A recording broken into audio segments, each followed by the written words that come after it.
IASP por sus siglas en inglés, va a definir el dolor como una experiencia sensorial y emocional desagradable que está asociada a un daño tisular real o potencial, o va a ser descrita en términos de dicho daño.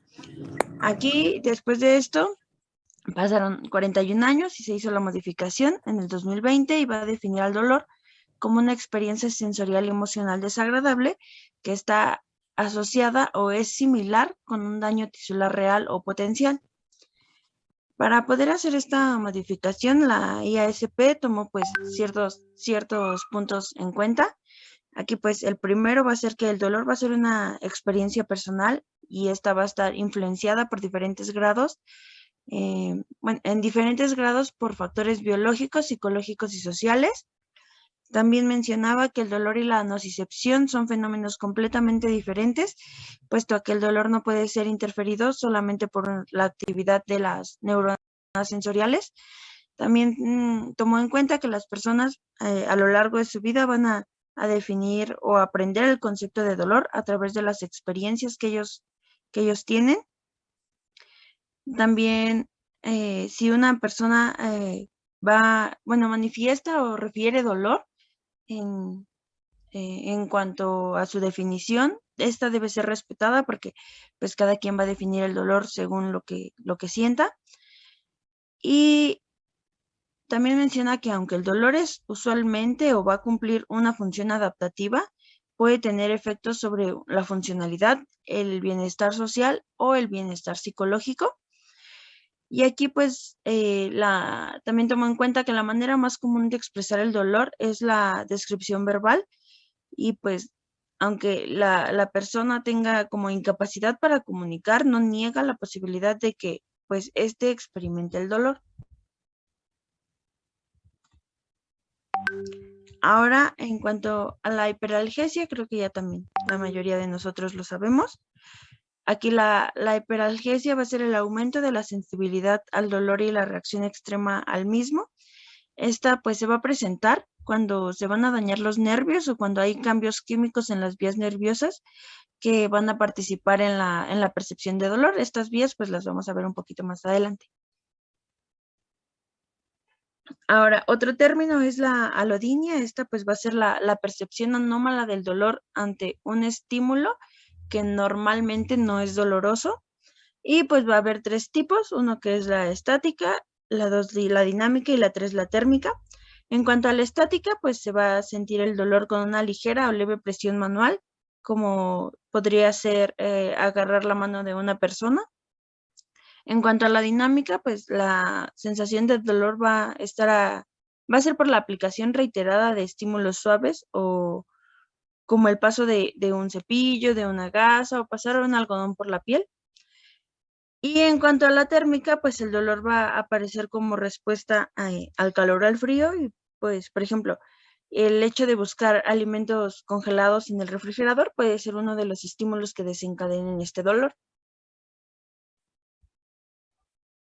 Ahora, en cuanto a la analgesia, que es la última definición que vamos a ver, es la pérdida o la modulación de la percepción del dolor y esta pues puede ser local, que va a afectar solo a una pequeña parte del cuerpo o regional y pues esta puede afectar a más partes. Y también olvidé poner ahí que es la sistémica y pues obviamente es en general con el cuerpo. Y aquí esta analgesia se va a lograr a través del uso de medicamentos, estos medicamentos pueden ser sistémicos, regionales o por inhalación. Esto pues únicamente con el fin de disminuir el dolor. Ahora, va a haber clasificaciones del dolor. Aquí pues puede ser por su temporalidad. En primera pues vamos a empezar con el dolor agudo. Este pues se va a referir o se refiere más bien a la sensación dolorosa que es leve, transitoria. ¿Esas son todas las definiciones que vas a dar? Sí, son las que usted nos mencionó en el audio. Bueno, es que faltan bastantes, o disestesia, o sea, hay muchas otras definiciones que pudieron haber abarcado. Sí, o sea, una cosa es que la doctora les haya dado pues como algo global, pero pues sí tenían que profundizar un poquito más, faltan otras definiciones. Sí, es que tampoco en el temario vienen definiciones, entonces la doctora nos dijo que nos basáramos en los audios que ella nos había mandado. Hola, oye, no, a ver, o sea, y podemos checar los audios. O sea, yo les puse un ejemplo, les digo, vamos a ver definiciones como hiperagés, hiperacía, etc, etc, etc. O sea, no que nada más vieran dos definiciones y ya, y dentro de las definiciones viene obviamente lo de generalidades de dolor. En generalidades de dolor entran definiciones. O sea, nada de que no viene en el temario. A lo que me refiero, porque desde así me prepararon todas las clases, pues estamos perdidos. O sea, no, yo les puse un ejemplo. Vamos a ver definiciones como hiperalgesia, hiperpatía, alodinia, y tenían que buscar todas las definiciones. No les puedo poner en un audio todo lo que vamos a ver. O sea, entonces, pues bueno, sigue, pero van a completar todo lo que haga falta, ¿sale? Sí, está bien.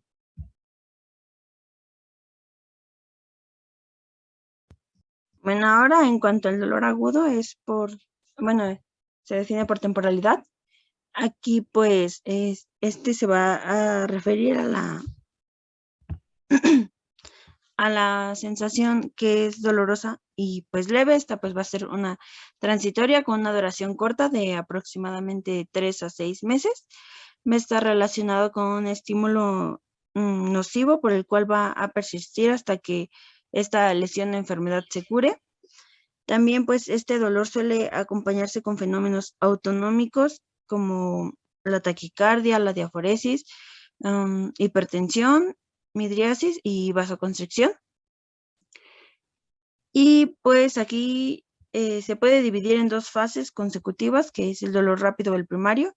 Estas pues van a ser conducidas por las fibras alfa-delta y por el dolor lento, que es conducido por las tipo C. Ahora, en siguiente pues está el dolor crónico, el subagudo, pues, y tiene una duración aproximadamente de 30 a 90 días. Las características de esos tipos de dolores las vamos a ver más adelante. Luego está el dolor crónico.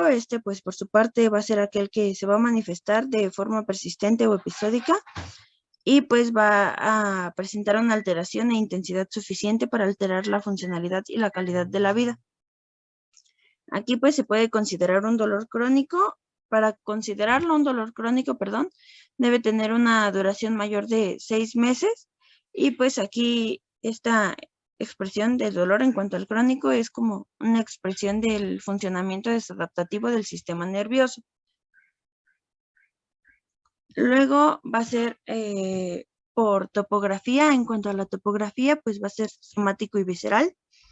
En cuanto al somático, pues se va a generar cuando una lesión en una zona inervada por el sistema nervioso somático, que a su vez a su vez se va a subdividir en superficial y profundo. Cuando es superficial es cuando la lesión se va a generar a nivel de la piel, y cuando es profundo el dolor se va a generar a nivel de músculo o hueso. Este dolor va a iniciar en el lugar del estímulo y se va a irradiar de la forma en la que está la distribución de los nervios somáticos. También se va a caracterizar porque pues es localizado, agudo y constante, y pues pocas veces se va a acompañar de otros síntomas, pero igual como mencioné, las características se las mencionan un poquito más abajo. Luego está el dolor visceral. Pues va a tener su origen, como su nombre lo dice, en las vísceras, donde pues hay receptores sensibles a estímulos por isquemia, ya sea por isquemia, por una lesión de sustancias químicas, por la distensión de una víscera o precisamente por espasmos. Aquí en general pues la información se va a conducir por el sistema nervioso autónomo hasta que llega al sistema nervioso central. Y la siguiente, por favor. Luego está en una clasificación en cuanto a su etiología. Vamos a iniciar con el nociceptivo. Este dolor va a ser provocado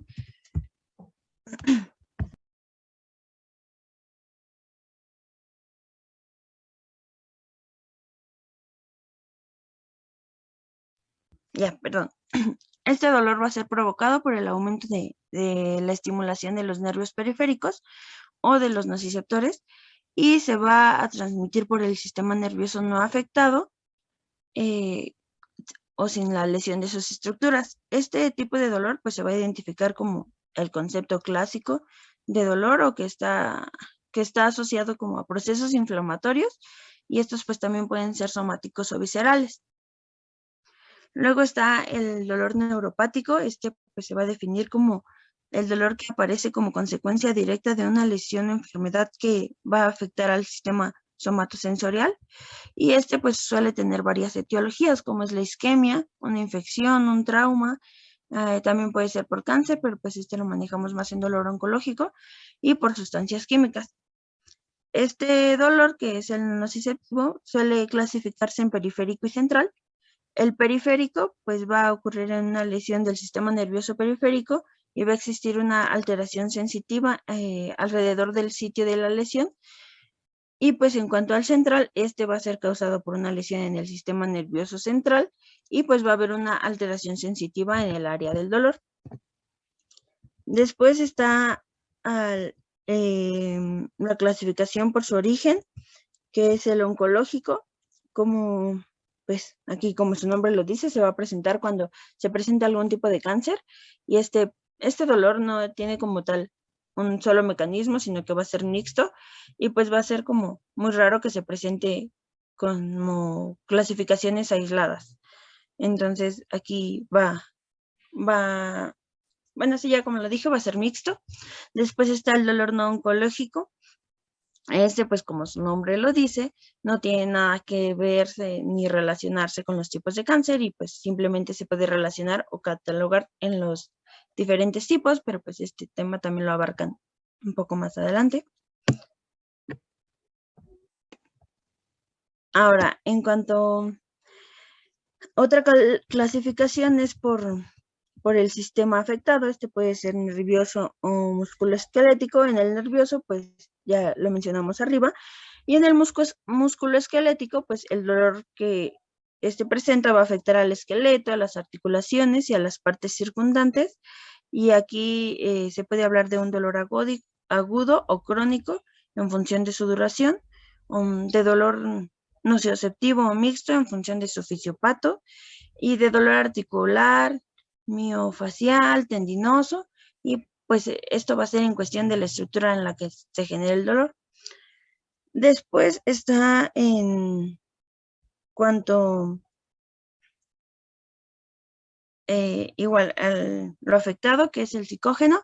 Este pues va a ser un dolor caracterizado por un dolor severo y prolongado, en el cual se va a evidenciar un componente psicológico más que una base física, y regularmente este no va a ser como permanente o no va a permanecer estable en cuanto a la localización, a la intensidad o a las características. A veces este dolor el paciente suele describirlo de forma exagerada y con discordancia o con ausencia de ciertos datos clínicos que nos orienten a un diagnóstico somático. Ahora también está clasificado por el curso. Este puede ser continuo, que pues va a ser persistente a lo largo del día y no va a desaparecer, o irruptivo, que va a ser con una exacerbación transitoria del dolor. Esos pacientes pues pueden estar controlados o con el dolor como estable. Este pues dolor es como incidental y pues es inducido por el movimiento o por alguna acción que pues el paciente genere voluntariamente. También está clasificado por la intensidad, que puede ser leve, moderada y severa. La leve, pues el paciente puede realizar actividades habituales. Cuando es moderado, va a interferir en las actividades habituales y pues precisa como un tratamiento con opioides menores. Después va a estar el severo. Este pues va a interferir como con el descanso de los pacientes y pues va a necesitar opioides mayores. Y pues aquí está una tablita que es como con las diferencias, que pues no la voy a leer, nada más se las dejo para que la chequen. Y la siguiente, por favor. Bueno, vamos a continuar hablando de las características del dolor, empezando por el dolor agudo, que como ya bien mencionó Dani, dijo algunas Muchachos, características de él. miren, si ponemos una tablita o algo, pues hay que explicarla, ¿no? A su compañero que puso la tablita anterior, yo creo que sí vamos a explicar rubro por rubro, ¿sale? Eso. Sí, bueno, entonces aquí están como las características que es del somático superficial, el somático profundo, del visceral y del neuropático. En cuanto a la fisiopatología, pues aquí, como ya sabemos, la estimulación va a ser por nociceptores de la piel. También en el somático profundo, pues va a ser por nociceptores profundos, como su nombre lo dice, que son de músculos, articulaciones y huesos. En cuanto al visceral, pues va a ser por la estimulación de los nociceptores que se presentan en los órganos, bueno, los órganos sólidos o en las huecas. Y pues el neuropático, pues es daño nervioso. Aquí están como las características del dolor, que pues en el somático es agudo y punzante, en el somático va a ser sordo y palpitante. En cuanto al visceral, pues va a ser urente, profundo, vago y tardío. En el neuropático, pues suele presentarse como un dolor quemante con descargas eléctricas que genera ya sea entumecimiento o hormigueos. En cuanto a su localización, pues va a ser bien localizado. Bueno, los somáticos van a ser bien localizados. En cuanto al visceral es mal localizado, ya que este dolor pues suele presentarse en otras partes antes de generar el dolor en donde sí es. El neuropático pues va a ser pues en cuanto a la distribución de los nervios o dermatomas, y pues en el examen neurológico todos se presentan normales hasta el neuropático, que va a generar una discapacidad sensorial, ya que, pues, como su nombre lo dice, está afectado el sistema nervioso.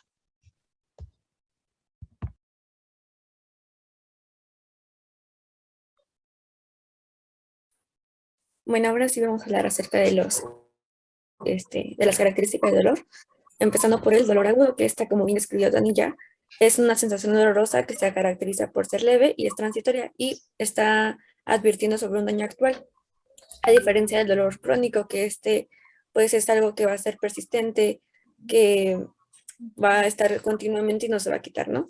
Bueno, el agudo se puede acompañar de diferentes síntomas, como puede ser taquicardia, diaforesis, midriasis, y bien dije, se relaciona con un daño actual, entonces recibiendo tratamiento este debe de ceder. En cuanto al dolor crónico, este es una respuesta maladaptativa de un mal funcionamiento de los sistemas, bueno, de los diferentes sistemas que conforman al ser humano, que pueden ser factores biológicos, factores cognitivos como la memoria, emocionales como ansiedad, depresión, ambientales, como puede ser pues algún problema familiar, abuso de sustancias, entre otros. Entonces, cuando hay un desequilibrio entre esos factores psicológicos, físicos, sociales y biológicos, va a ser lo que pues permita que exista un dolor crónico. Pues se relaciona con muchas enfermedades, como puede ser la fibromialgia, cefaleas como migraña, cefalea tensional en racimos, neuralgia posherpética, y bueno, ahí les puse como una imagencita para más o menos ver cuáles son los síntomas de la fibromialgia, son muy generales, pero en general es un trastorno que se caracteriza pues como tal por un dolor crónico de dolor muscular. En cuanto al dolor somático, se inicia, pues como ya dijimos, en lugar del estímulo y se va a irradiar a través de los nervios somáticos. Depende, se divide, ¿no? Si es superficial o profundo. Si es superficial, quiere decir que tiene origen en la piel, y si es profundo, en músculo o hueso. Es un dolor bien localizado, de carácter agudo y que pocas veces se acompaña de síntomas, ¿no? En cuanto al visceral, pues no, tiene origen en las vísceras y se va a asociar con el dolor referido, que es decir, que se percibe en una parte alejada a la que se originó siguiendo los dermatomas y miotomas que pues conforman el cuerpo humano. Entonces es un dolor difuso, intermitente y asociado a síntomas neurovegetativos. Entonces, para diferenciar al dolor somático del visceral, se podría decir que el somático, bueno, para empezar, es conducido por las fibras alfa y es de conducción rápida, es un dolor bien localizado y sin manifestaciones asociadas, o sea, no hay síntomas. Y que los receptores se pueden encontrar en piel, músculo o articulaciones, ¿no? Y en cuanto al visceral, es un dolor que es conocido por las fibras tipo C, es decir, que es un tipo de dolor de conducción lenta, que es mal localizado y que tiene, bueno, se puede asociar a síntomas neurovegetativos como cuáles, taquicardia, náuseas y diaforesis. Y los receptores van a ser viscerales. Entonces podrían ser como algunas de las diferencias del dolor somático y visceral. En cuanto al dolor neurohepático, como ya bien dijo Dani, este también se clasifica en central y periférico. En cuanto al central, podría ser relacionado con un IBC o periférico con una neuralgia postherpética. Va a tener como varios síntomas los principales síntomas del dolor neuropático van a ser que es el dolor, puede ser dolor espontáneo, dolor provocado o sensación que no produce dolor. Si es un dolor espontáneo, puede ser que sea un dolor continuo, que produzca quemazón, que sean punzadas, que sea paroxístico o que también puede ser percibido como descargas eléctricas. En cuanto al dolor provocado, puede ser que tenga alodinia, hiperalgesia o, bueno, sensibilidad a las termias, al calor, perdón, al calor del frío. Y en sensación que no induce dolor, puede ser parestesias o disestesias. Y bueno, alguna de las características del dolor irruptivo es que la aparición es bueno, es un dolor tolerable que tiene en la escala visual análogo del dolor menor a 5, que la aparición es súbita, es decir, que pues no dura menos de 3 minutos en el 43% de los pacientes y que su intensidad pues como puede también ir de moderada a severa. La duración va a ser corta y la frecuencia pues podemos tener de 1 a 4 episodios al día.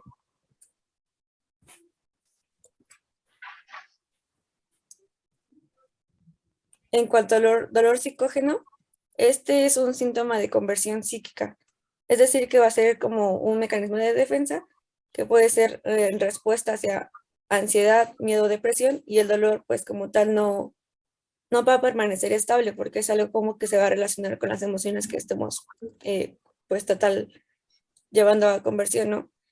Pues este va a ser diferente en tiempo, localización y características y por lo tanto es un diagnóstico que requiere de un examen psicológico y pues para empezar tenemos que descartar todo lo demás, ¿no? Que tengamos una exploración física normal, estudios de laboratorio y gabinetes normales y ya. En dado caso de que sea así, podemos recurrir tal vez a un examen psicológico para corroborar que sea un tipo de dolor psicógeno. Y bueno, para valorar el dolor tenemos diferentes escalas, pero pues como hemos visto a lo largo de la carrera, también tenemos que realizar el interrogatorio, ¿no? De lo que es, como conocemos como la mnemotecnia de Alicia, que sería primero ver la antigüedad del dolor, es decir, cuándo inició, la duración del dolor, si es constante o es intermitente, si tiene cierta relación con algunos horarios. Y por esto podemos igual como clasificar si el dolor es tipo agudo, crónico o de qué tipo es, ¿no? Luego la localización, es decir, si este dolor tiene origen somático o visceral, que es con lo que ya le estuvimos diciendo. La irradiación o propagación, es decir, si este dolor se va a estar pues como tal moviendo hacia otro lado, ¿no? Si nos duele, por ejemplo, tal vez el pecho, se irradia a hombro, etcétera, esto nos puede dar como diferentes características y poder determinar hacia un diagnóstico más certero. Ahora, en cuanto al carácter, pues tenemos diferentes tipos de carácter de dolor, que puede ser urente, quemante, forjante, desgarrante, paliativo, crónico, y pues esto también nos puede orientar hacia un tipo de patología. Por ejemplo, en el herpes, el dolor suele ser urente. En cuanto a la intensidad, pues aquí es donde se va a ocupar en las escalas que nos pueden ser como de ayuda, ¿no? Tenemos a la escala visual análoga, que esta es como aproximadamente, en teoría, 10 centímetros, pero pues lo que usualmente he visto que usamos es la escala verbal, ¿no? Bueno, que solamente le decimos. Como del 0 es que no haya dolor y del 10 que sea un dolor muy, muy fuerte y pues ya el paciente, de acuerdo a cómo lo percibe, pues nos puede decir qué tanto le duele. La que sigue, por fin. Y bueno, pues también en los niños no se puede utilizar esas escalas, ya que pues es más difícil que ellos no sean como un diagnóstico, ¿no? O nos digan como qué tan mal se sienten, pero igual y con caritas ya sea más fácil que ellos puedan percibir como cómo se sienten. Es como para que se puedan desenvolver más fáciles y existen pues diferentes igual tipos de escalas que nos pueden ayudar, ¿no? Tenemos la escala de grises o de Lusher, que estaba como tal cual de sin color a un color rojizo, igual va de sin dolor a máximo dolor, y pues ya ellos pueden señalar como que más o menos qué dolor tienen, o en caritas, que sería como que el más factible para que ellos se puedan identificar el tipo de dolor que tienen. Y pues igual va con caritas que están como normales, sin triste, una carita que está chillando, porque le duele mucho, ¿no? Entonces estas podríamos ser las que podríamos utilizar en niños. Y pues también aquí les puse como una tabla en donde viene los tipos de escalas que encontré en un artículo de Cicielo. Y pues ahí venía que mencionaba que hay una clasificación que también utiliza fichas de póker, el termómetro de dolor, que es el que se encuentra aquí, la escala de dolor que ya conocemos, y la escala facial, que es la que está aquí en la figura 8.7. Y pues serían como algunas de las escalas que podríamos utilizar. Pero bueno, continuando con lo de la semiología del dolor, pues tenemos que igual valorar si existen atenuantes o agravantes para valorar qué tipo de dolor es. Y bueno, muchas veces igual no se pueden acompañar de reacciones vegetativas como eran náuseas, taquicardia y vómitos, pero pues podemos valorar qué tan grave es el dolor dependiendo de cómo afecta la vida cotidiana del paciente. Puede ser que el paciente refiere insomnio, que ya no puede dormir, o qué tanto le afecta en su vida cotidiana. También es como algo que podemos utilizar para valorarlo. La que sigue, por favor. Y bueno, continuando con los cambios fisiopatológicos que ocurren cuando pues, a una persona le duele algo.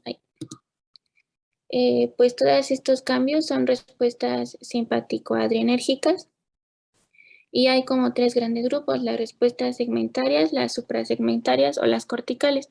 Las segmentarias son las que se van a integrar en médula. Entonces, este estímulo o este dolor va a ser enviado a la médula por una vía aferente y va a llegar a las astas dorsales. Después va a ser sinapsis, van a pasar a las anteriores y a las laterales, y por una vía eferente se va a producir esta respuesta segmentaria, que es un reflejo medular simpático.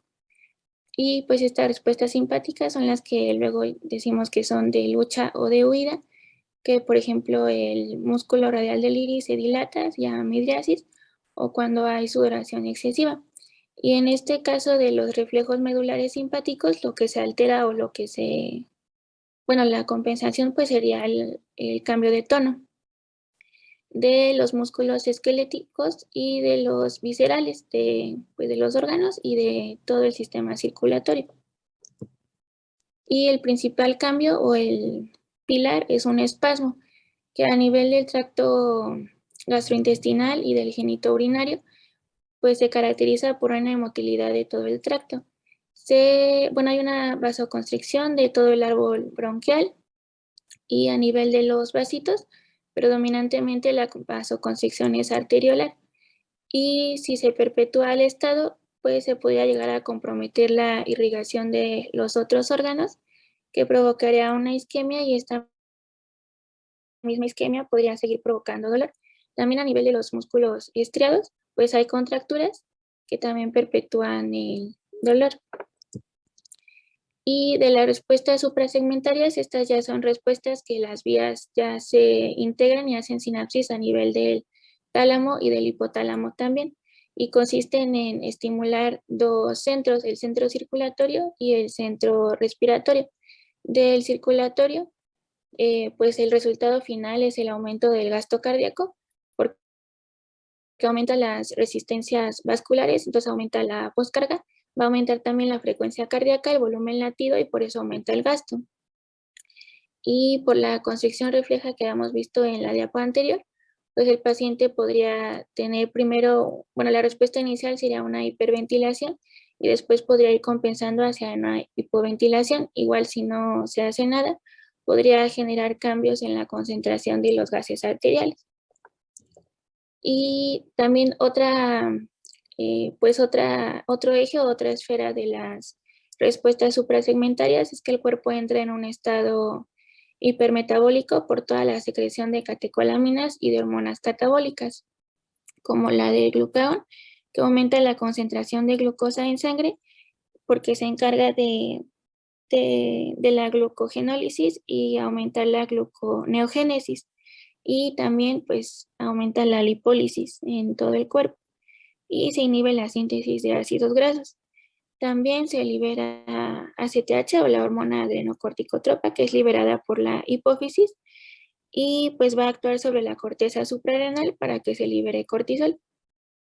Otra hormona que se libera es la antidiurética, que también es liberada por la hipófisis y se va a encargar de regular la osmolaridad del líquido corporal total. Y pues también tiene un efecto importante sobre la presión arterial y su control. Pues la principal función es la reabsorción de agua en los túbulos colectores del riñón y aumentar o perpetuar la vasoconstricción arteriolar. Y pues así también colabora para mantener la actividad simpática. Y pues la otra que es el cortisol, que ya vemos que es pues respuesta de la ACTH, que es un glucocorticoide. De todas sus funciones, pues igual promueve la gluconeogénesis y pues también va, bueno, dentro de esto pues se compone de romper todas las proteínas, los carbohidratos y las grasas y se encarga de cambiar la sensibilidad de los órganos para que disminuya la sensibilidad a la insulina y aumente la sensibilidad pero para las catecolaminas. Y la insulina disminuye en su secreción, entonces todo el cuerpo entra en un estado de hiperglucemia, de intolerancia a la glucosa, de un catabolismo proteico muscular y de lipólisis grasa. El hígado y el tejido adiposo, entonces y el riñón van a responder a las catecolaminas por los receptores alfa y los beta 2 o beta 1, dependiendo si es en tejido adiposo. Y de las manifestaciones nosotros lo podríamos ver como que el paciente empiece a perder peso, que aumente la producción de calor por toda la energía que se libera en la reacción catabólica, también diaforesis, que aumente el gasto cardíaco, temblores y debilidad muscular. Y otro eje que se activa es el sistema renina-angiotensina-aldosterona, que la renina responde se secreta en respuesta pues a las catecolaminas y va a transformar el angiotensinógeno en angiotensina 1 y después por la enzima convertidora de angiotensina se convierte en angiotensina 2 que va a estimular la secreción de aldosterona que va a reabsorber sodio, se va a reabsorber más agua y aumenta la precarga y en consecuencia el gasto cardíaco. También la angiotensina 2 pues favorece el intercambio de sodio e hidrogeniones que también reabsorbe más sodio y la angiotensina 2 manda la señal al hipotálamo que hay que ingerir más agua y a nosotros nos da sed, sería otro efecto, y también ayuda con la vasoconstricción arteriolar porque aumenta la resistencia periférica total. De las respuestas corticales, que estas ya son las que se integran más arriba, ya en corteza, pues el paciente entra en una actitud y posiciones de defensa contra la agresión por el dolor que siente y empieza a tomar actitudes o posiciones antiálgicas que a la larga pues traen consecuencias, empiezan, no sé, por ejemplo, que se acuestan no más de un lado o en posición fetal o si les duele el cuello pues están todo el día pues incómodos y cargando su peso hacia otro lado y esto también ayuda a que se sigan haciendo contracturas de otros grupos musculares, como habíamos visto antes. Y todo esto genera disturbios emocionales y conductuales en la persona. Puede generar ansiedad, depresión o en el momento de la exploración o en su vida cotidiana puede encontrarse irritable, agresivo, agitado. Pudiera también desarrollar miedo o insomnio. Entonces, a nivel cardiovascular, por todos los efectos que vimos de las otras respuestas y por la liberación de catecolaminas y los otros mecanismos, pues se presenta taquicardia, hipertensión y pues los nódulos SA y AB pues responden a las catecolaminas por los receptores beta 1, aumenta la contractilidad y pues también aumenta la resistencia vascular. Y esto provoca que aumente la demanda de oxígeno por la energía que se necesita, pero al mismo tiempo, recordando la vasoconstricción arteriolar, pues esto disminuye el aporte de oxígeno, ¿no? Disminuye el calibre y disminuye la cantidad de sangre que puede caber en el vasito y llega menos oxígeno. Si estas dos condiciones al mismo tiempo, pues igual no hacemos nada, pues pueden terminar en consecuencias graves como arritmias, alguna isquemia, infarto o hasta un shock cardiogénico. Por el mismo dolor, la persona podría pues, no querer mover sus grupos musculares o él mismo, y eso pues hace que aparezca la triada de Virchow, que se compone de la lesión endotelial por un estado de hipercoagulabilidad o que empiece a desarrollar un flujo sanguíneo anómalo, y esto nos lleva a trombosis o estados de tromboembolismo, y pues igual si no hacemos nada podría terminar como un EBC, un infarto, tromboembolismo de venas profundas o hasta uno pulmonar. De la contractura refleja que habíamos estado hablando, los músculos que se contraen principalmente son los toracoabdominales y también al mismo tiempo hay una disfunción del diafragma. Esto hace que la expansión del tórax no sea completa y esto tiene pues una consecuencia negativa sobre los volúmenes pulmonares porque los dinámicos y los estáticos disminuyen. También la relación de la perfusión y flujo de aire pues se ve afectada, la perfusión también, y empiezan a cambiar los patrones de respiración. Puede haber taquipnea, bradipnea, puede haber más profunda o superficial, o entrar en estado de hipercapnia también.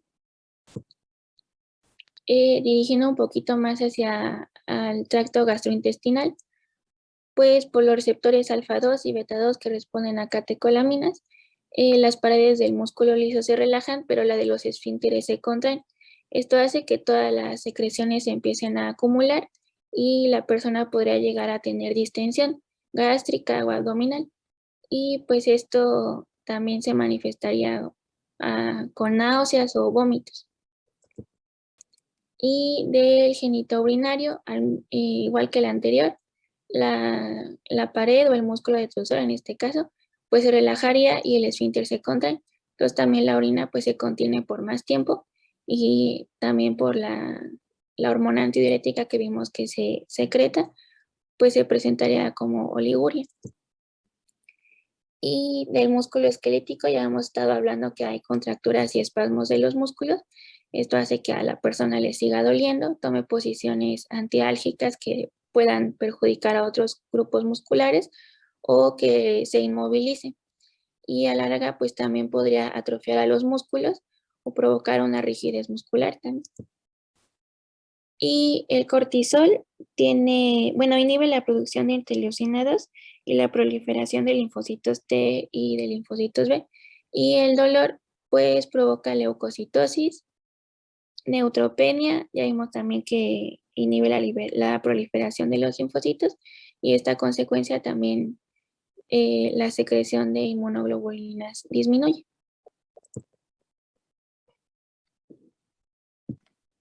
Bueno, vamos a continuar con los mecanismos de transmisión del dolor. Siguiente.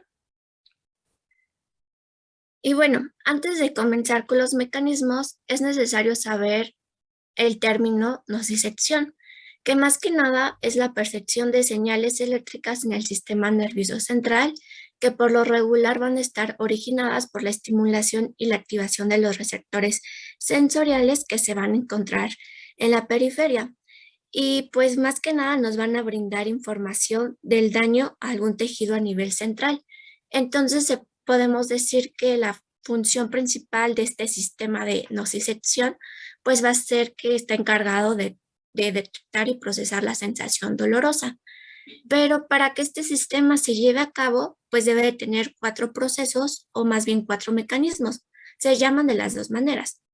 Y bueno, tenemos en la imagen, como lo pueden ver, bueno, les voy a explicar con palabras sencillas y generales antes de ver cada uno. Primero, pues tenemos que tener un estímulo. Este estímulo, por ejemplo, puede ser cuando nos cortamos un dedo de la mano o cuando nos quemamos la mano. Entonces, el estímulo se tiene que convertir en una corriente eléctrica o más bien en un potencial de acción. Y aquí es donde activamos como el primer mecanismo, que es la transducción. Y ahora, este potencial de acción, pues se tiene que hacer una propagación y este va a actuar a nivel de la médula espinal. Y aquí es donde se activa nuestro segundo proceso o mecanismo, que es la transmisión. Aquí durante la médula espinal, al mismo tiempo vamos a tener la modulación. La modulación también va a actuar a nivel de la médula espinal, pero más que nada se refiere a que hay ciertas sustancias o células inflamatorias, también sustancias químicas que deben de actuar para llevar a cabo esta vía del dolor, o sí, para llevar a cabo la vía del dolor. Y nuestro último mecanismo, pues es la percepción. Más que nada es darnos cuenta que hay algo o algo que está provocando un daño y que se va a traducir como un dolor.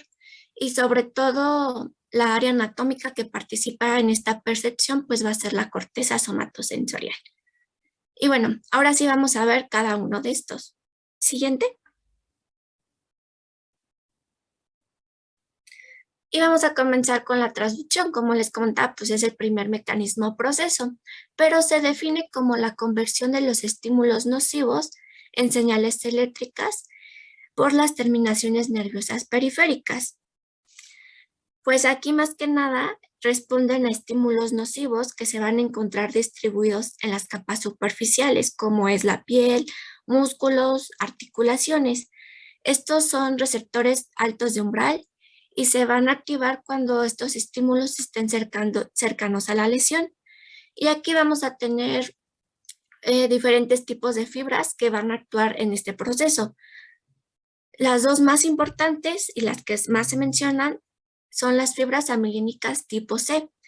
Estas más que nada son, bueno, tienen su relación con la conducción lenta y responden a estímulos químicos, mecánicos y térmicos. Por lo tanto, las fibras tipo C son las que nos van a estar relacionadas con el dolor lento, mientras que las fibras mielínicas alfa-delta, estas son de conducción rápida, responden a estímulos mecánicos y térmicos y van a estar asociadas pues con el dolor rápido. Y como lo podemos ver en la imagen nos dice que inicia el proceso de transducción en la terminación libre, que es la periférica, donde vamos a tener estas dos fibras que les acabo de mencionar, la fibra alfa-delta y la fibra C. Pero sin embargo, desde un punto de vista ya bioquímico, va a haber también otras sustancias que van a participar en este proceso, pero la que yo les voy a mencionar, nada más así, que es la sustancia P, que es como la primer sustancia que se activa y está muy involucrada en el dolor y tiene que ver con el dolor inflamatorio. Siguiente. Ahora bien, la transmisión, pues como les mencionaba, pues es la propagación de las señales eléctricas a lo largo de la vía. Entonces, ¿qué es lo que pasa aquí? Bueno, pues tenemos nuestro estímulo. La imagen nos hace referencia que como que la persona se pega en el dedo de su pie, ¿no? Entonces se activa la fibra alfa-delta y la fibra C. Pero estas fibras, ya que están convertidas en un potencial de acción, pues tienen que llegar al nivel de la médula para activar la transmisión. ¿Y cómo lo van a hacer? Bueno, en palabras, bueno, muy sencillo porque lo vamos a ver ahorita que expliquen las vías, pues van a entrar por el ganglio de la raíz posterior, igual por la asta dorsal, y aquí pues van a dividirse ya sea en una vía ascendente o descendente, y tienen que llegar pues ahora sí que a la organización funcional de la médula, que son las láminas. Estas láminas pues por lo regular cada una tiene su función, pero en sí nos ayudan a modular el dolor, también a procesar la información somatosensorial que es aferente. Sí, siguiente. Y bueno, aquí en la modulación hay que resaltar que la modulación es es el proceso, mecanismo más importante para que se lleve la vía del dolor, ya que la modulación pues va a empezar durante la transmisión y va a continuar después de la percepción. De hecho, se define como la alteración de las señales nociceptivas dentro del asta dorsal de la médula espinal, en las cuales pueden inhibir o amplificar la señal sensorial. Y bueno, nada más se los voy a mencionar. Vamos a tener una modulación periférica y central, donde van a participar ciertas sustancias. Vamos a tener desde células inflamatorias como sustancias químicas. Algunas de ellas, pues vamos a tener macrófagos, mastocitos, las prostaglandinas. También vamos a tener, por ejemplo, la adrenalina, la serotonina. Sin embargo, como les digo que la modulación es como un mecanismo muy importante, este se va a explicar a más detalle ahorita que veamos la vía del dolor. Siguiente. Y nuestro último mecanismo, pues, es la percepción, que es el proceso por el cual se van a integrar los impulsos nociceptivos con factores cognitivos y emocionales, y por lo regular, pues, van a dar la respuesta subjetiva, que es el dolor. En otras palabras, más que nada, la percepción, pues, es darnos cuenta que hay un daño que se va a traducir como un dolor. Y va a haber bueno, sí, hay algunas áreas anatómicas que van a estar participando en esta percepción. Sobre todo es la corteza somatosensorial, la corteza del cíngulo anterior y la corteza insular. La actividad cerebral en dichas áreas pues nos va a formar los componentes discriminativos, motores, autonómicos y afectivos que nos van a dar como respuesta el dolor. Y bueno, ya que tenemos en cuenta estos 4 mecanismos, que es la traducción, transmisión, modulación y percepción, pues ahora sí podemos pasar a ver lo que es una vía, lo que es la vía del dolor. Siguiente.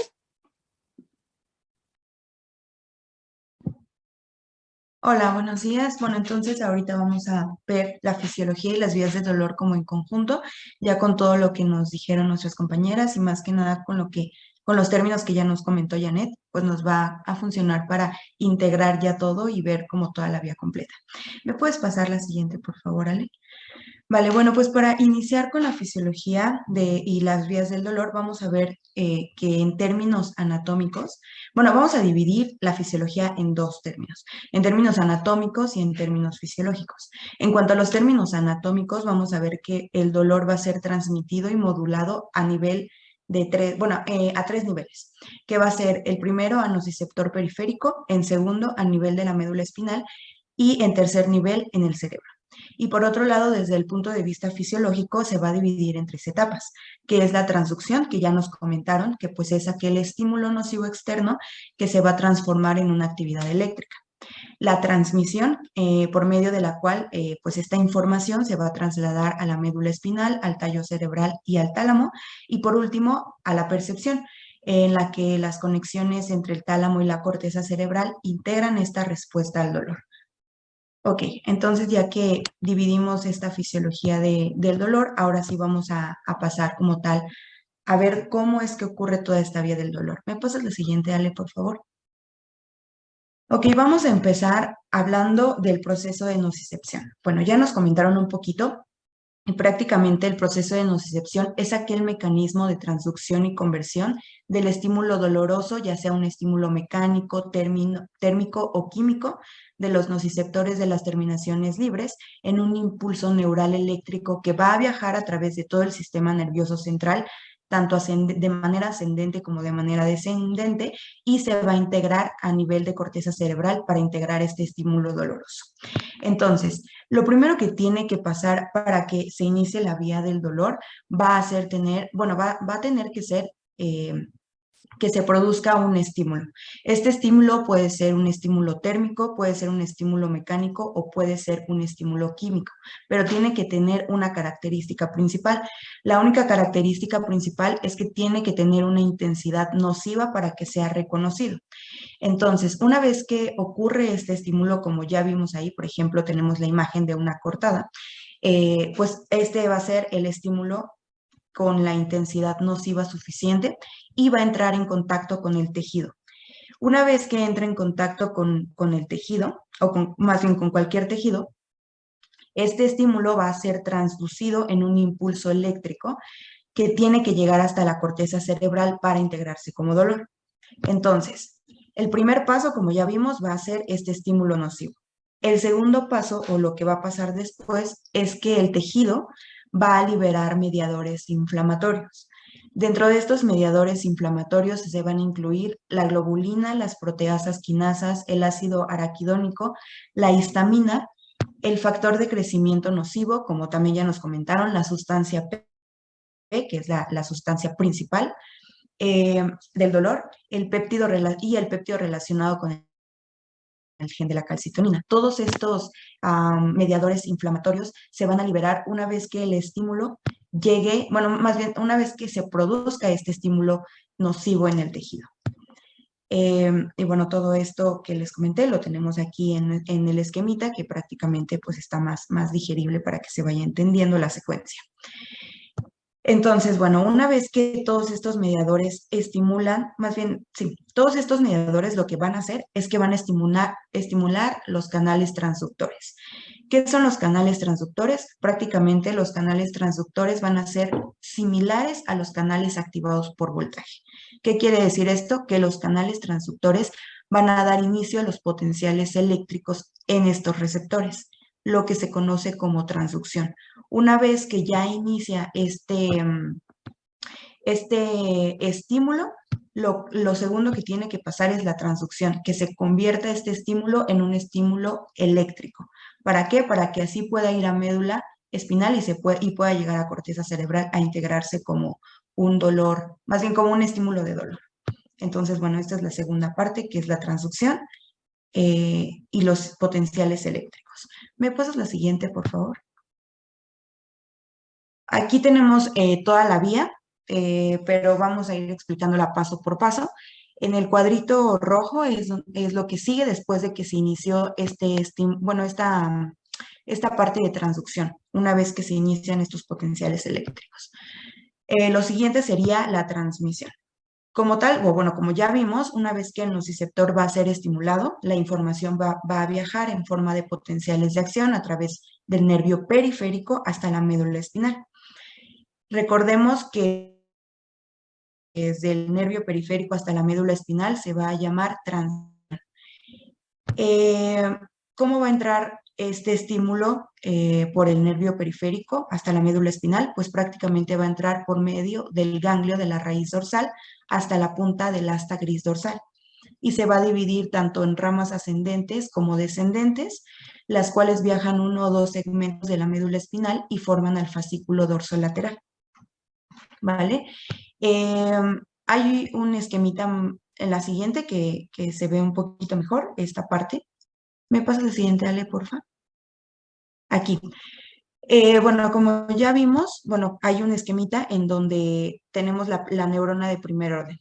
Aquí, en la neurona de primer orden, prácticamente va a ser cuando se inicia el estímulo. Después tenemos la neurona de segundo orden, que es lo que les acabo de decir, que va a entrar desde el ganglio de la raíz dorsal hasta la punta del asta gris dorsal. Y aquí lo que va a hacer es que van a viajar estas transmisiones hasta la médula espinal para formar al fascículo dorsolateral. Y como tal, estos axones de la neurona de primer orden van a hacer sinapsis con las células de la sustancia gris del asta dorsal. ¿Y por qué es importante mencionar que hace sinapsis las células de la sustancia gris del asta dorsal? Bueno, pues porque aquí en la sustancia gris se van a encontrar las láminas de Rex que van a ser como el siguiente paso. El siguiente paso del circuito, por así decirlo. Entonces, aquí en la sustancia gris del asta dorsal se van a encontrar las láminas de Rexet y las principales que nosotros vamos a tomar en cuenta va a ser la lámina 1 y la lámina 6, que estas van a estar en el asta dorsal, que es ahí donde hace la segunda sinapsis. ¿Para qué nos sirven esta o cuáles van a ser las funciones de las láminas de Rexet en el dolor? Bueno, pues la lámina 1 va a ayudarnos a recibir y transmitir estímulos nocivos y térmicos. Y la lámina 6 va a ayudar a recibir y transmitir información relacionada con los reflejos espinales y nocivos. Entonces, bueno, aquí es como lo más importante de estas dos láminas de Rexet porque se encuentran en el asta dorsal de la sustancia gris. Pero también tenemos que mencionar que tenemos fibras A delta y fibra C, que ya comentó mi compañera Janet en dónde se encuentran y para qué sirven.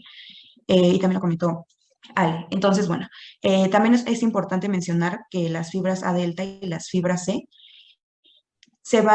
bueno, estas van a hacer sinapsis con neuronas espinales en la lámina 1 y en la lámina 2. La lámina 1 ya vimos que nos sirve para transmitir a lo que nos va a ayudar es a recibir y transmitir. Entonces, por eso es importante mencionar en dónde hacen sinapsis las fibras y las fibras C en estas láminas de Rexet y para qué van a servir. Ok, bueno, una vez que llega aquí la sinapsis a esta dorsal y hace sinapsis en las láminas de Rexet, lo que va a pasar o lo siguiente que va a pasar es que las van a cruzar hacia el lado opuesto de la médula por la comisura blanca ventral y ascienden formando el sistema anterolateral, que es lo que vemos en el esquema. En el esquemita del lado derecho vemos la vía espinotalámica. Bueno, espinotalámica. Y es esa vía la que vamos a seguir. Entonces, bueno, como les comento, estas neuronas espinales van a cruzar hacia el lado opuesto de la médula por la comisura blanca ventral y ascienden formando el sistema anterolateral. Este sistema anterolateral va a estar compuesto por el tracto espinotalámico lateral, el espinotectal y el espinoreticular. Pero lo más importante lo que tenemos que tener más en cuenta es que el tracto espinotalámico lateral va a ser considerado la vía de mayor dolor y por eso es que está marcado o es el que marca esa secuencia. Y se explica mejor en el siguiente esquema. ¿Me pasas el siguiente esquema, Ale, por favor? Ahí ya tenemos otro esquema. Es que busqué muchísimos esquemas para intentar cómo explicarlo y que se entendiera mejor. Entonces, bueno, hablando todo, ya vimos dónde está la neurona de primer orden, la neurona de segundo orden, y del lado derecho, en letras moradas, tenemos ahí el fascículo. Lo importante de aquí es que esta es considerada la vía mayor del dolor. Y bueno, ya que vimos esto, lo siguiente que tenemos que tomar en cuenta o que tenemos que decir acerca de esta vía es que la mayor parte de las fibras del tracto espinotalámico lateral van a hacer sinapsis con la neurona de tercer orden. Esta neurona de tercer orden se va a encontrar en el núcleo ventroposterolateral del tálamo, que es en donde llega la información nociceptiva de todo el cuerpo, excepto de la cabeza y del cuello, ya que como tal la información nociceptiva de la cabeza y del cuello va a ser conducida por las fibras aferentes del nervio trigémino hasta el núcleo ventral posteromedial del tálamo. Entonces, bueno, es como la única diferencia. Y bueno, posteriormente van a pasar por el brazo posterior de la cápsula interna y la corona radiada hasta alcanzar el área somestésica primaria en el óvulo parietal. Y como tal, después de que ocurre todo esto, lo que nos importa es el componente afectivo desagradable, que es la respuesta dolorosa, y esta va a ser proporcionada por los núcleos talámicos de la línea media y de la formación reticular, que proyectan sus fibras hacia el sistema límbico y hacia las áreas de la corteza frontal y parietal. O sea, en pocas palabras, aquí ya es donde se integra en la corteza cerebral, es en donde se integra esta respuesta al dolor. Y una vez que ya vimos esto de la vía, lo siguiente que ocurre es la percepción del dolor, y es de lo que vamos a hablar. La siguiente, por favor. Vemos toda esta vía. Ver que, lo siguiente que tiene que pasar es la percepción. La percepción prácticamente nos va a hablar de las zonas de la corteza cerebral que van a estar implicadas en la función nociceptiva. Sensorial, la corteza del cíngulo anterior y la corteza insular. Aquí la actividad cerebral en dichas áreas forma los componentes tanto discriminativos como motores, como autonómicos y como afectivos que van a constituir la respuesta al dolor. Vamos a tener 5 estructuras implicadas y las más importantes que nos van a dar esta respuesta al dolor. La primera que tenemos que mencionar es la amígdala. La amígdala va a estar involucrada en la respuesta tanto emocional como afectiva al dolor y nos va a ayudar también a la modulación del dolor. La siguiente estructura implicada va a ser el hipotálamo. El hipotálamo va a estar implicado en la respuesta de la corticotropina neuroendocrina al dolor. También otra estructura importante va a ser la sustancia gris periacueductal, el cual va a ser el centro clave para la modulación del dolor. Va a estar involucrada en los comportamientos del dolor tanto adversivos como defensivos. Los ganglios basales también van a estar involucrados en el aspecto cognitivo, afectivo y discriminativo. Y por último tenemos la corteza cerebral. La corteza cerebral, como ya vimos, va a ser el sitio final de la percepción del dolor, que nos va a ayudar a la activación de estas vías conscientes del dolor y nos va a ayudar también a las vías descendentes para la modulación del dolor, que es el siguiente paso que vamos a ver en esta vía del dolor, que es la modulación del dolor o la vía descendente del dolor. ¿Me pasas la siguiente, por favor? Ok, aquí está, bueno, aquí tenemos algunas sustancias que vamos a ir explicando y que van a estar formando parte de esta modulación del dolor. Como tal, la modulación del dolor va a ser la modulación nociceptiva y es el proceso por el cual la señal dolorosa puede ser modificada a lo largo del sistema nervioso, permitiendo el control facilitador o nociceptivo y el control inhibitorio o antinociceptivo. La modulación del dolor o inhibitoria tiene dos características, que sea de carácter centrífugo y que sea de carácter descendente, o sea, que baja, a diferencia de la vía del dolor, que es la que sube. Esta modulación del dolor, pues es la descendente o que va a bajar.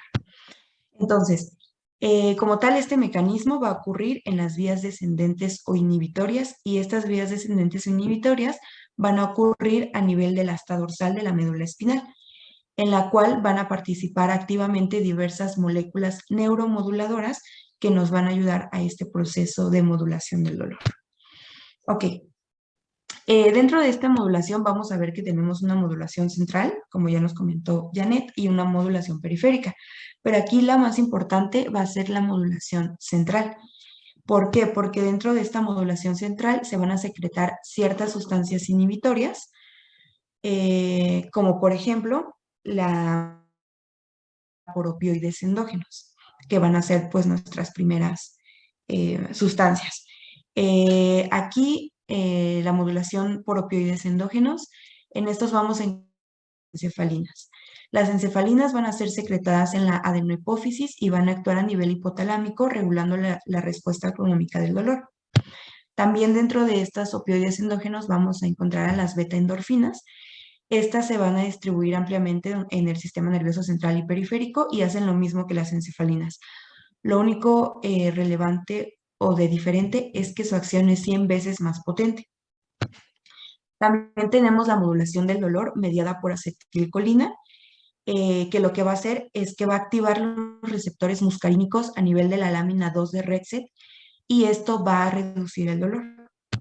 También vamos también va a activar los receptores nicotínicos y lo que va a hacer es que va a estimular las vías inhibitorias descendientes y va a actuar como un mediador de efectos nociceptivos de las vías adrenérgicas, serotoninérgicas y colinérgicas a nivel de la médula espinal.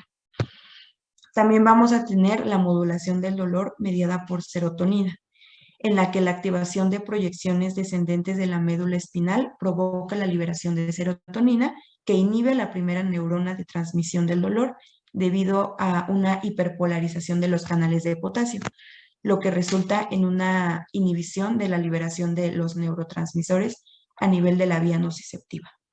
Y por último tenemos la modulación del dolor mediada por GABA. Aquí lo que va a pasar es que se van a activar los receptores NMDA y la apertura de los canales de calcio van a desencadenar grandes flujos de iones de calcio dependientes de la despolarización de la membrana y como consecuencia ocurre una liberación de GABA, produciendo una inhibición generalizada en las terminales sinápticas y extrasinápticas. Entonces, estas van a ser prácticamente nuestras sustancias que nos van a ayudar a modular esta respuesta al dolor. Y en la vía se puede ver, ¿me pasas la anterior, por favor, Ale? Y la anterior a esa, y la anterior a esa, y la anterior a esa. Gracias. Del lado derecho, donde está la vía ascendente del dolor, vemos que también tenemos la vía descendente del dolor e incluso viene ahí mediadores inhibitorios, opioides, GABA, glicina, norepinefrina, etcétera. Exacto, gracias, Ale. Entonces, ahí en ese esquema tenemos representado de manera descendente la vía del dolor que desciende, y esta vía descendente, pues a lo que nos va a ayudar es a secretar para nosotros modular la respuesta al dolor. Y ya por último, tenemos una teoría que tiene que ver con esta modulación del dolor. ¿Me pasas la última? La última. ¿La última? Vale, muchas gracias. Bueno, y en cuanto a la modulación del dolor, vamos a tocar un último punto que va a ser la teoría de la compuerta, que también viene en mismo inhibidor. Esta teoría de la compuerta nos dice que hay mecanorreceptores de bajo umbral en la piel. Es decir, que nosotros al frotar la zona dolorosa, esto nos puede ayudar a aliviar el dolor. Y esto está explicado con la teoría de la compuerta, en donde nos dice que la transmisión nociceptiva, o sea, depende de un equilibrio entre los mecanismos tanto excitatorios como inhibitorios. Y si vemos en el esquemita, tenemos del lado superior, bueno, en la parte superior, daño y viene fibra C. Y en la parte inferior viene tacto y viene fibras AB. Y esto está explicado porque prácticamente cuando el dolor, palabras, se dice que hay una estimulación de dolor, o sea, por medio de las fibras C. Pero, en otras palabras, a lo que trato de llegar es que, por así decirlo, se cierra la puerta al dolor, ya que se transmite una información no dolorosa de tacto y presión que inhibe la entrada al sistema nervioso central de la fibra del dolor. O sea, ¿qué quiero decir? Que nosotros al hacer un tacto o al hacer presión, se van a fibras A delta que van a inhibir a las fibras C, que van a ser las que van a conducir el dolor.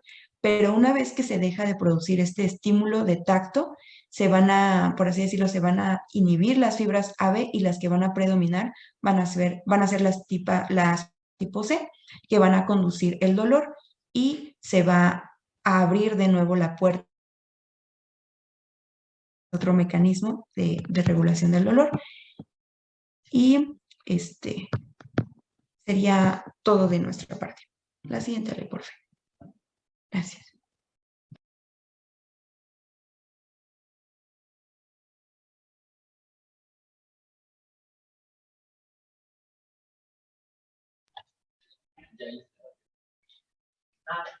Tengo una duda, muchachos. La parte, por ejemplo, de los receptores, no sé si fue cuando se me fue la señal, pero no le escuché los principales receptores, el AMPA, el NMDA, los transmisores, por ejemplo, mencionaste unos, pero por ejemplo no me mencionaron nada del glutamato, que es el principal neurotransmisor. O sea, se fueron a transmisión, modulación, percepción, mecanismos de transmisión y a las vías, pero no me mencionaron en parte la fisiopatología. Cuando hay dolor y, por ejemplo, todo lo que nos dijeron, ¿qué neurotransmisores se excitan? ¿Esos neurotransmisores a qué receptores va y qué es lo que me ocasiona en la célula? ¿A quién le tocaba esa parte?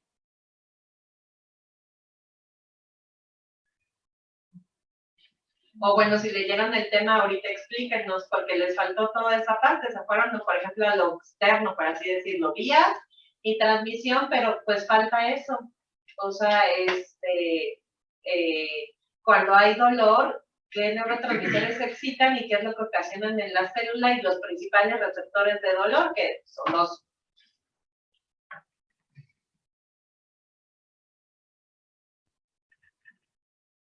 ¿Sí me escuchan?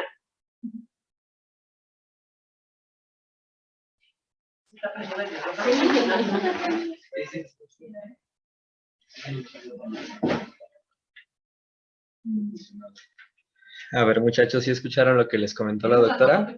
Para que por favor le contesten.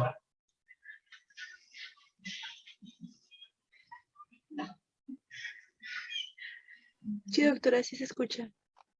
Entonces, pues, ¿dónde está la respuesta a lo que la doctora les está preguntando?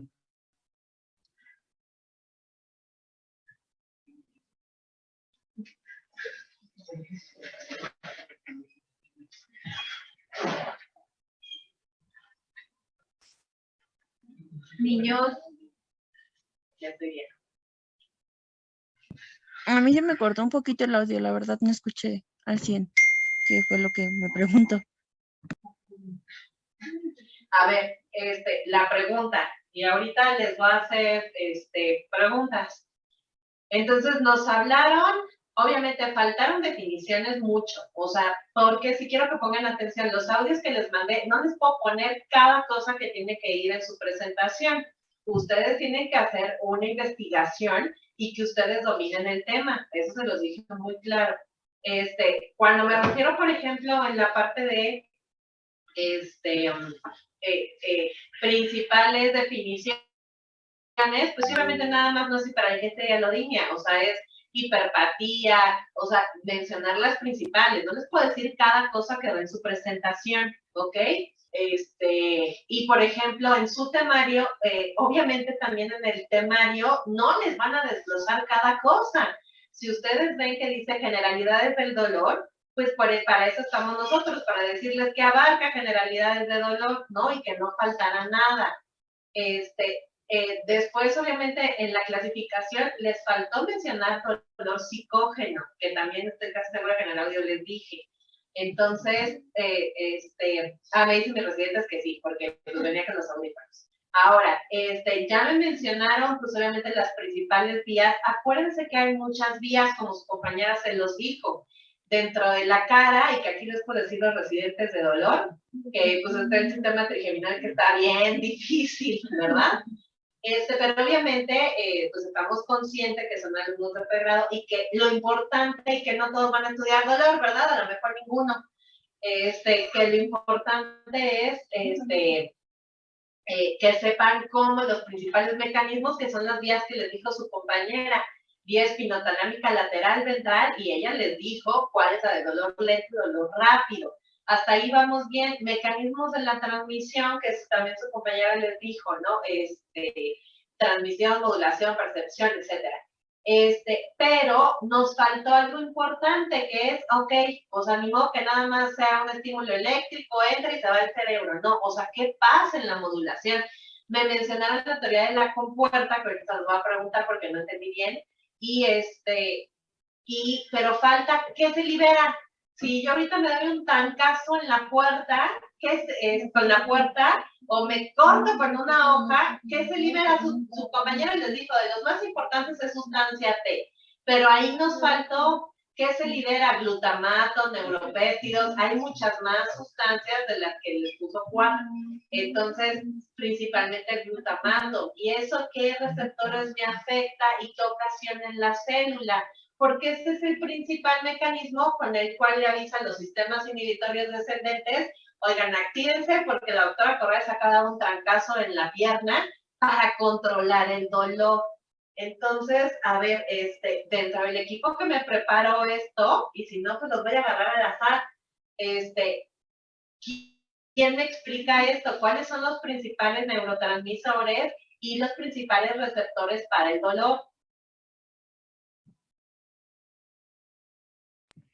Pues, según yo, en cuanto a los transmisores excitatorios, sí está lo que ya habían mencionado, que es la sustancia P, el glutamato y el CGRP, que es el péptido relacionado con el gen de la calcitonina, y estos van a inducir una despolarización, ¿no? Para Ok, que... sí. ¿cómo es que me ocasiona esa despolarización de la célula? ¿Cómo que, perdón? ¿Cómo ocasiona la despolarización de la célula?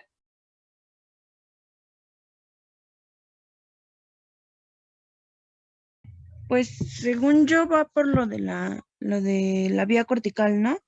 Que No, ese es como llega al cerebro, pasando por el tálamo y bla, bla, bla. Pero, ¿cómo me despolarizan una célula? Eso es fisiología básica.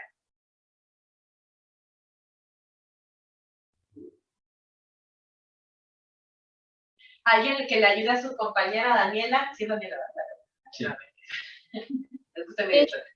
Es por la entrada de sodio a la célula que Okay. cruza el umbral y se despolariza. Vamos avanzando. Ok. Pero entonces ustedes se pegan y automáticamente sodio a la célula. ¿Qué receptor? Acuérdense, requieren receptores. Todo el cuerpo funciona por receptores. ¿Cuáles son los principales receptores de dolor? Son dos, muchachos, nada más. Pues ahorita, Y uno siempre está silente. digo, ahorita que ya mencionaron que es glutamato uno de los excitatorios, podría ser que actúa a través del canal NMDA y ya de ahí actúa polarizando la célula, ocasionando que se active este receptor y pues introduciendo sodio, perdón, y así despolarizando la célula para que transmita pues el potencial de acción.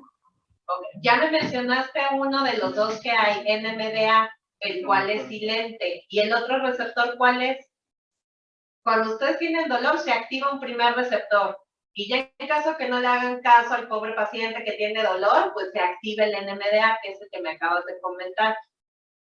¿Cuál es el otro receptor? A ver, ustedes escogen un nombre. Daniela. Gabriela Pozos. Cintia Cabrera, ¿estás por ahí? sí, doctora, aquí estoy. Ok, entonces, ¿qué leíste tú del tema? Acuérdense que aquí no va a exponer solo el equipo, ¿eh? Ah, sí, bueno, yo soy Que parte ya del equipo y justo di esa parte. Y pues ¿Mande? prácticamente que, ajá, justo, que tenemos pues prácticamente neurotransmisores que potencian el dolor y otros que bloquean el dolor. Y dentro de estos neurotransmisores que potencian el dolor, tenemos al glutamato, a la sustancia P y a la bradicina. Y a los que bloquean tenemos a GABA y a serotonina. Y prácticamente ocurre esto, que se inicia el potencial de acción, pero realmente nada más sé esto del NMDA, pero sería como una respuesta ya más como prolongada, ¿no? Cuando se activa este receptor. Pero el receptor anterior a este no sé el nombre. ¿Es el receptor AMPA? Exactamente, ¿quién habló? Yo, Daniela. Ah, Daniela, ok. Es el receptor AMPA, muchachos, y yo creo que si me leen cualquier artículo, cualquier libro, es lo primero que les sale. Entonces, si ustedes tienen un golpe, un trancazo, les duele la muela, lo que ustedes quieran, entonces, obviamente ya vimos las vías por las cuales se transmite el dolor, que les dijo su compañera. La vía lenta, espinotalámica anterior, vía rápida lateral, que, por cierto, aunque se les llama lento, de lento no tiene nada. Son las vías más rápidas del dolor, es porque la comparan con la lateral. Ahora, entonces ya me dijeron, tienen un receptor que se llama AMPA. Ya me dijeron, principales mecanismos, sustancia P, bradicina, histamina, neuropéptido, glutamato, dentro de las más excitadoras es glutamato, y activa el receptor AMPA. Ya me lo activó, ¿qué pasa? ¿Qué hace el receptor AMPA?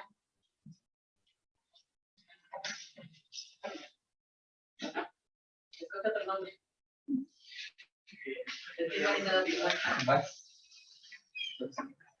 Sí, Janet. Ah, Janet, tiene exposición. A ver, Janet, ¿qué pasa?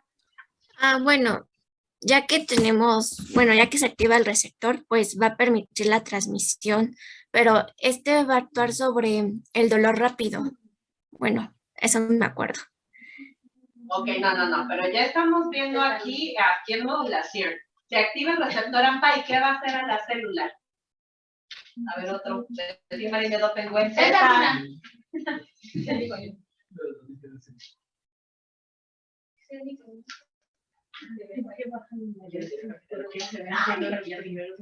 A ver, César, ¿andas por ahí? Sí, aquí estoy. Pero ¿Qué pasa? no recuerdo. No. Este, Puedo apostar que si ahorita me meto a Google, la primera página me va a salir eso. el Alguien que receptor, sepa la respuesta, porque no podemos estar aquí todo el día, muchachos. ¿Quién sabe la respuesta? Cuando se active el AMPA, ¿qué pasa? el receptor de AMPA es un tipo de receptor ionotrópico. Entonces, Ajá. al ser ionotrópico, lo que va a hacer es, al momento de activarse, va a meter sodio y va a hacer que se despolarice como tal la célula. Exactamente. ¿Y luego qué pasa? Doctora, Sí, te estoy escuchando. ¿Luego qué pasa? pues más que nada tengo entendido que los AMPA, una vez que pasa lo que menciona mi compañero, pues ya sería como tal permitir lo que es como tal la transmisión sináptica, sobre todo química, pero rápida, entre las neuronas de lo que es el sistema nervioso central. Y pues digamos que esta es como que la forma en la que está transmitiéndose, es lo que está permitiendo que se haga la sinapsis química rápida. Ok, entonces tienen una célula despolarizada, ¿están de acuerdo? Porque se metió sodio, pregunta de examen, ¿ok? Esa despolarización, ¿qué es lo que ocasiona? Es un mecanismo de activación de los sistemas inhibitorios descendentes, ¿no? Porque si no nos vamos a morir de aquí a que se tomen aunque sea un paracetamol. Entonces, se activan los sistemas inhibitorios descendentes. Ya me mencionaron glicina y serotonina. Mencionen otros sistemas inhibitorios descendentes. De hecho, glicina y serotonina son los menos potentes. No me han mencionado los sistemas inhibitorios más potentes para control del dolor. ¿Quién me los dice? A ver, les ayudo porque son muy participativos. Aline.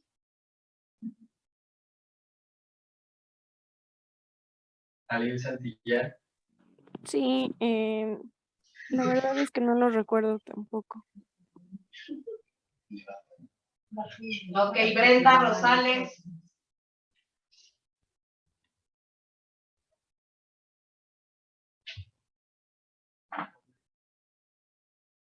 Brenda, ¿estás por ahí? Díganme las principales, es más, son vías. Aquí vieron las vías principales del dolor, espinotalámicas. ¿Cuáles son las principales vías inhibitorias del dolor?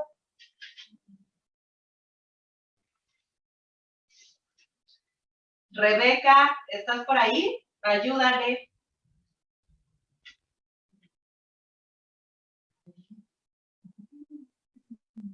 Sí, aquí estoy, doctora, me estoy acordando.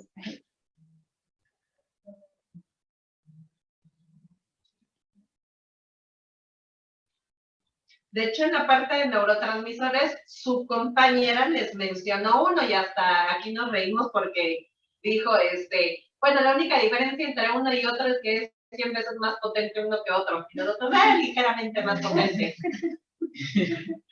¿Qué parte, si le pusieron atención a su compañera, qué les mencionó? ¿Qué vía es esa? Empieza con O y acaba con S.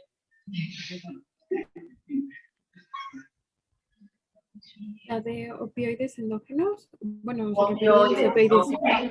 Entonces, esa es una vía. O sea, muchachos, usen la coherencia. Cuando tienen un dolor fuerte, que luego vamos a hablar de morfina y que todo el mundo le tiene miedo y que no es tan potente, los opioides obviamente es una de las vías más potentes inhibitorias. Y otra de las más potentes inhibitorias es noradrenalina. Son las principales. Serotonina y glicina, por supuesto que nos ayudan, son muy chapitas, por así decirlos, aunque la primera que nos responde al dolor es serotonina. O sea, son rápidas, no poco eficientes, pero son rápidas, ¿ok? Entonces, esto es bien importante, y es bien importante porque la siguiente clase es farmacología, que yo recuerde, Y en opioides les pedí generalidades. Y en generalidades me tienen que decir, bueno, doctora, los opioides funcionan así, pero nosotros tenemos funciones, opioides endógenos. Y dentro de los opioides no solamente son las encefalinas y las endorfinas que les mencionó su compañera. Hay encefalinas, dinorfinas, orfaninas, etcétera, ¿ok? Y que me mencionen por piedad en opioides los receptores que tenemos, ¿ok? Entonces, esas son las dos principales vías. Entonces, hacen el recuento. Ustedes ya se dieron un golpe, ya se cortaron un dedo, secretaron bradicimina, histamina, sustancia P, serotonina, ya pasó por las vías que le dijo la doctora, ¿no? Al ganglio dorsal, llega al asta dorsal de la médula, de ahí se activan vías espinotalámicas anterior, posterior, pasan al tálamo, obviamente anterior y lateral, y de ahí se van al sistema nervioso central. Pero ahí, ¿qué se liberó? Glutamato, sustancia P, neuropéptidos que me activaron el receptor AMPA. El receptor AMPA metió sodio, se despolarizó y eso le avisó a las vías inhibitorias descendentes que actúen. De hecho, la vía de los opioides es súper potente porque lo que ocasiona es impedir que se libere glutamato en la célula y a nivel postsináptico mete potasio. Por eso es que son tan fuertes esas vías, o los opioides, ¿no? Que nosotros metemos, morfina y demás, porque me están polarizando una célula que está siendo polarizada y está evitando que se secreten más esos neurotransmisores, perdón, ¿sale? Ahora, ¿qué pasa? Me mencionaron otro receptor NMDA. ¿Qué pasa? ¿Por qué cómo se activa el NMDA? ¿Quién me dice cómo se activa el NMDA? Porque les recuerdo que el receptor NMDA es el compañerito del AMPA, pero el receptor NMDA está silente, está tapado por un tapón de magnesio. Entonces, ¿cómo es que se despierta? ¿Quién me dice eso? ¿Cómo es que activamos al NMDA, un receptor que está tapado, por así decirlo?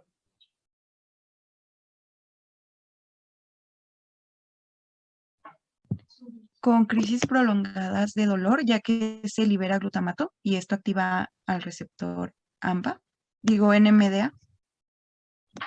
Crisis prolongadas de dolor, ok, por ahí la llevas. Entonces, ¿qué significa que es una crisis prolongada de dolor? Usa la lógica. Pues que es dolor crónico. Más que nada, el exceso de qué me ocasiona que se active el receptor NMDA. Aquí ya escogieron voluntariamente a Suri para que te ayude. Sí, aquí estoy, doctora. Ajá. ¿Qué ocasiona que se active el NMDA? Usen la lógica, por favor, muchachos. Medicina es lógica. ¿El exceso de qué?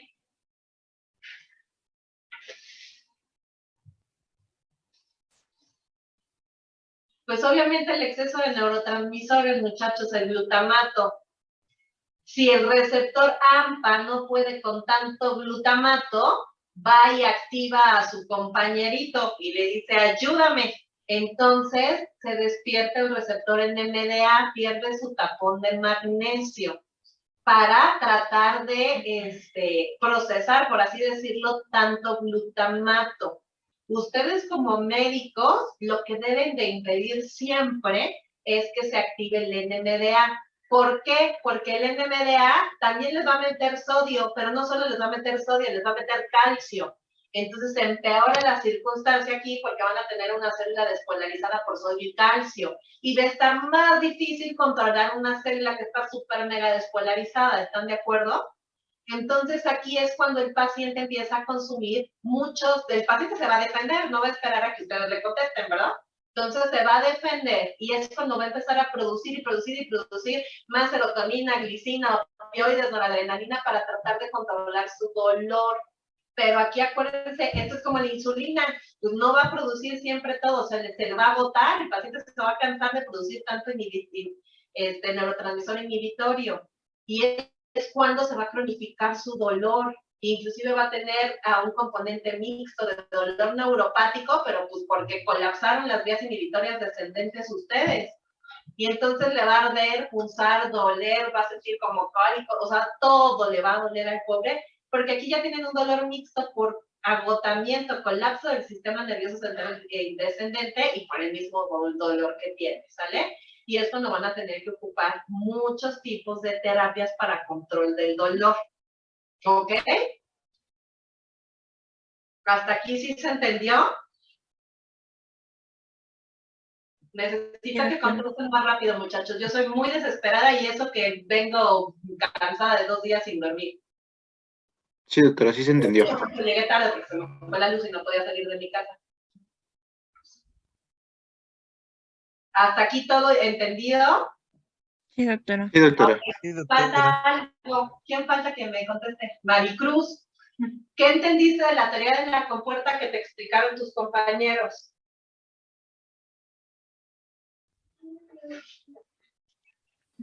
No entendí muy bien. Y no lo estudiaste.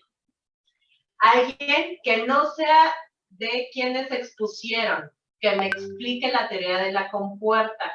También la pueden encontrar como la teoría de Mensa y Wolf.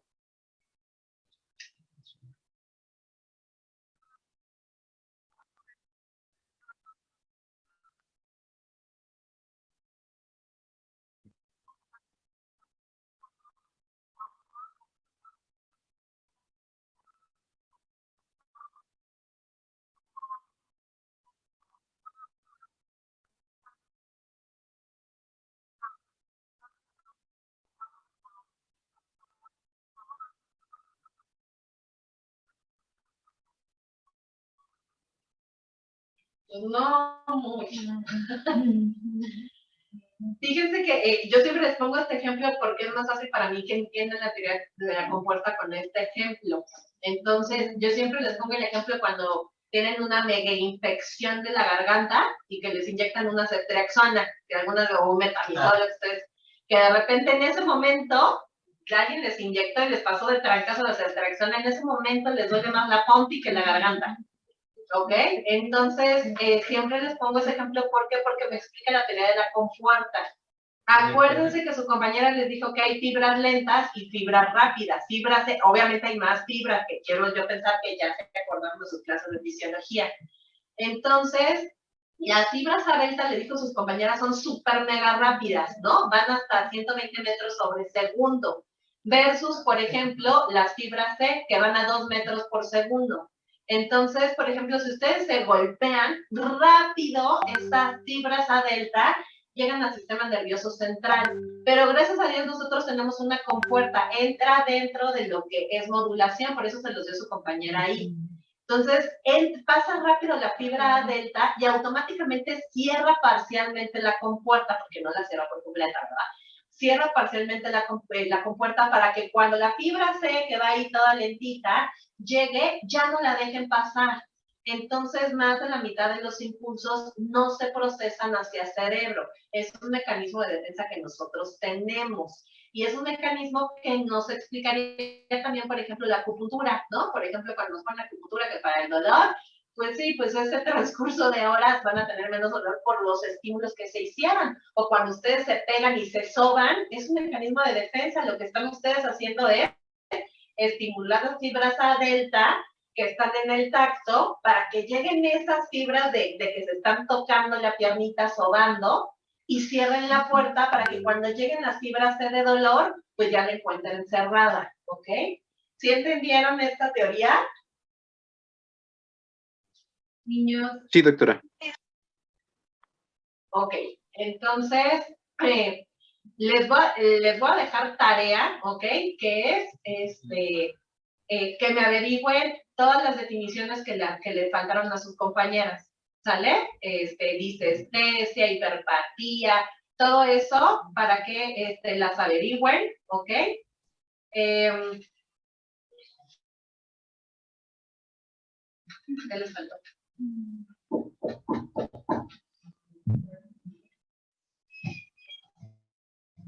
Pues un poco más sobre receptores. Y ya se, ajá. Y en una cuartilla, muchachos, bueno, van a ser 2 por las definiciones. En una me van a poner las definiciones, ¿sale? De dolor. Y en otra, nomás en una cuartilla, con sus palabras. No quiero ver ningún copy-paste. ya me sé las páginas de Google. Con sus palabras me van a describir qué es lo que pasa cuando una persona se golpea. Por ejemplo, una persona tiene dolor por un golpe. Y con sus palabras me van a describir, después del golpe se libera esto, se activa esto, bla, bla, bla, hasta el fin. ¿Sale? Con sus palabras, de acuerdo a como sinteticen, puede ser hasta media cuartilla. Y me lo van a enviar, ahorita les mando por WhatsApp, les mando mi mail. Me van a enviar y les voy a estar mandando tareas. Me voy a asegurar de que sí aprendan en este curso. Entonces, esta va a ser su primera tarea, ¿ok? Con sus palabras, no quiero nada, y va a ser, máximo tienen una cuartilla para la descripción, porque no requieren más, ¿ok? Y la definición. Y esa va a ser su primera tarea, y la quiero antes del viernes, que es la siguiente clase. En la siguiente clase nos toca, según yo recuerde, farmacología. También necesito, porque aquí califiqué, necesito los nombres de los que me expusieron. Pero pues lo puse como número 1, 2, 3, 4, entonces, ¿cómo expusieron en orden? Que me lo manden ahorita a mi WhatsApp para su calificación de exposición.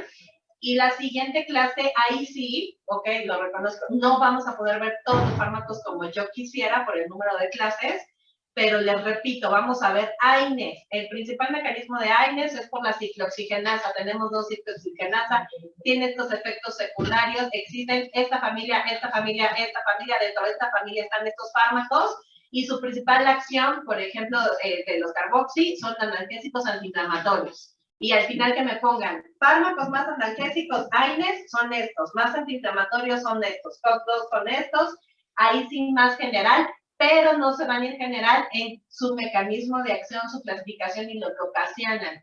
También opioides, les repito, en la siguiente clase de farmacología, como es bastante, se pueden extender 2 clases, ¿ok? En la demás no. También en la de los síndromes más comunes que les dije, ahí podemos tomar 2 clases. En las demás está contemplada 1, ¿correcto? Niños. Sí, doctora. Sí, doctora.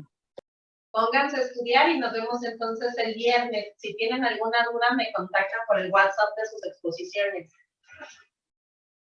Gracias, doctora. Gracias. Porque para la próxima clase pueden agregar su bibliografía, por favor, a sus exposiciones, por Sí, doctora, está bien.